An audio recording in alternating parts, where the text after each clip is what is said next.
नमस्कार दोस्तों, आज 7 नवंबर है और आज के द हिंदू में क्या और क्यों पढ़ें इसको लेके हाजिर हैं। पर आज एक दो बड़े जजमेंट आए हैं, दो बड़े निर्णय आए हैं और दोनों ने बहुत प्रभावित किया है भारत को। पहले वाले के बारे में तो लगभग सब जानते हैं कि ईडब्ल्यूएस को मान्यता दे दी गई है सुप्रीम कोर्ट द्वारा। सुप्रीम कोर्ट ने कहा है कि यह जो है संविधान के मूल ढांचा के खिलाफ नहीं है या भावनाओं के खिलाफ नहीं है। तो ये 3:2 के बहुमत से निर्णय दे दिया गया है। लेकिन एक जो अलग निर्णय आया है वो काफी निराश करने वाला है, बहुत ही ज्यादा निराश करने वाला है कि 2012 में एक बच्ची का रेप हुआ था और उसके बाद उसे बहुत बुरी तरीके से मारा गया था और बहुत ही ज़्यादा उसके साथ विभत्स कार्य किए गए थे जिनका वर्णन यहाँ पे हम नहीं कर सकते। उस तरीके से किया गया था और उनके दोषियों को निचली अदालतों ने फांसी की सज़ा सुनाई थी। उन्हें सुप्रीम कोर्ट ने बरी कर दिया है, 3 जजों की बेंच ने बरी कर दिया है। ये देखो, मामला कुछ भी हो, मुझे नहीं पता कि इसमें टेक्निकल पार्ट्स क्या हैं, सबूत मिले हैं नहीं मिले हैं, मुझे नहीं पता। लेकिन एक चीज तो तय थी कि दो न्यायालयों ने, जो निचली अदालतें दो थी, जो निचली अदालतें जो सक्षम न्यायालय थी, उन्होंने फांसी की सजा दी थी। हाई कोर्ट ने उसे बरकरार रखा था और सुप्रीम कोर्ट ने बरी कर दिया। यह एक बहुत ही गलत नजीर पेश करेगा, बहुत ही गलत प्रभाव डालेगा समाज को। क्या सुप्रीम कोर्ट सिर्फ और सिर्फ सबूतों के आधार पे बात करेगा, सरकमस्टेंसेस के बारे में बात नहीं करेगा? ये चीज़ें आंदोलित करती हैं। और कहा गया था, इसके पहले भी लोग उठाए थे सवाल कि जो सुप्रीम कोर्ट में वकील है, जो पीड़िता की मां है, उसने कहा कि सुप्रीम कोर्ट में कौन वकील है, कौन लड़ रहा है, हमें कुछ भी नहीं पता।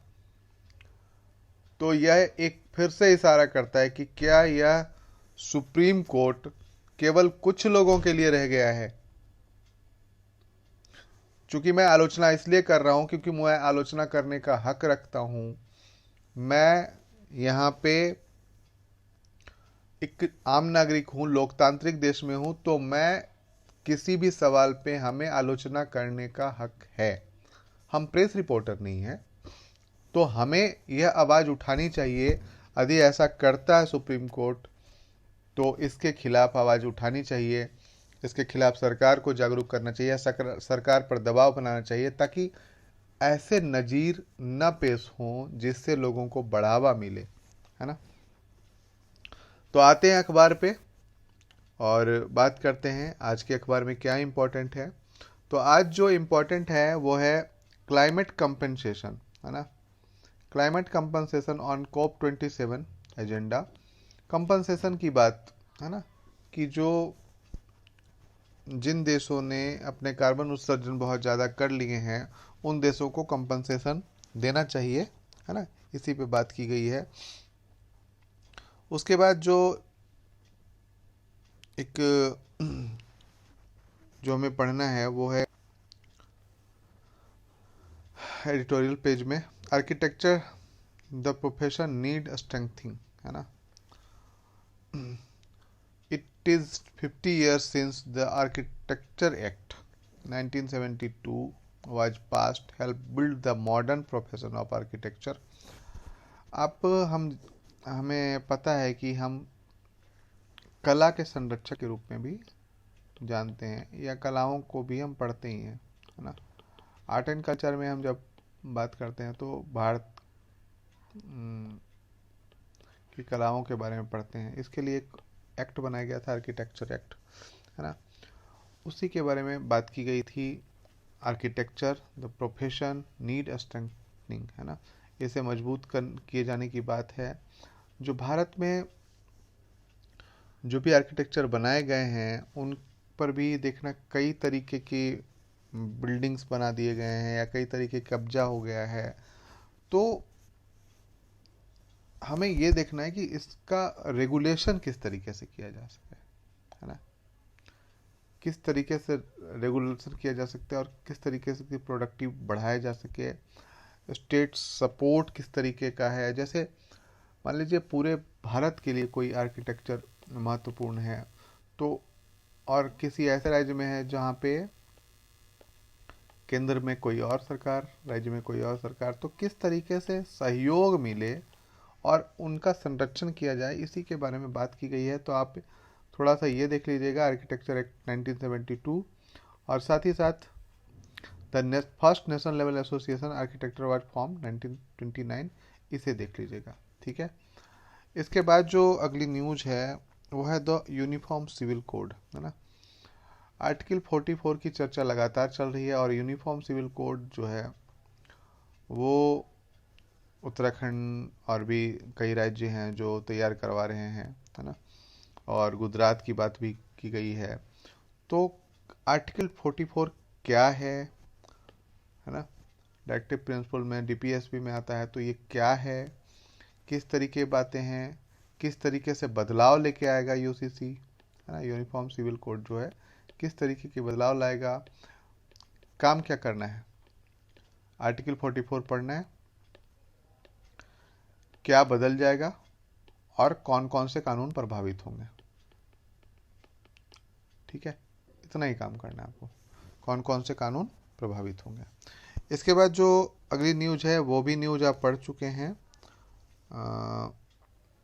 वही है COP 24 वाला ही, COP 27 वाला, सॉरी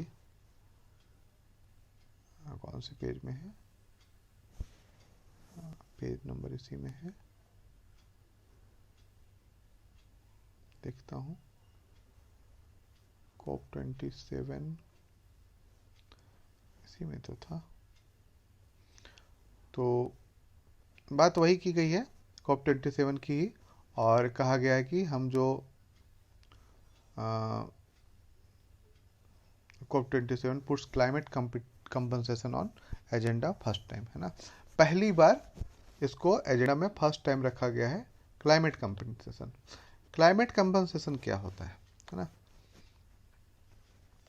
क्लाइमेट कंपनसेशन क्या होता है, जैसे आपने सुना होगा कि जब 2015 में पेरिस समझौता हुआ था तो $100 बिलियन की बात की गई थी, वो अमीर देश देंगे इससे रोकने के लिए, पर कोई भी अपने हिस्सेदारी भी, इवन अमेरिका तक भी अपनी हिस्सेदारी नहीं दिया उसने, है ना।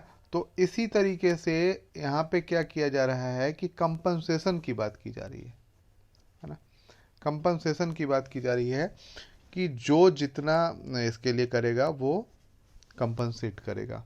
देखते हैं, क्योंकि बाध्यकारी तो होता नहीं है, लेके आ रहे हैं, ठीक है ना। इसके अलावा आज कुछ पढ़ना नहीं है, ठीक है, इतना ही पढ़ लें।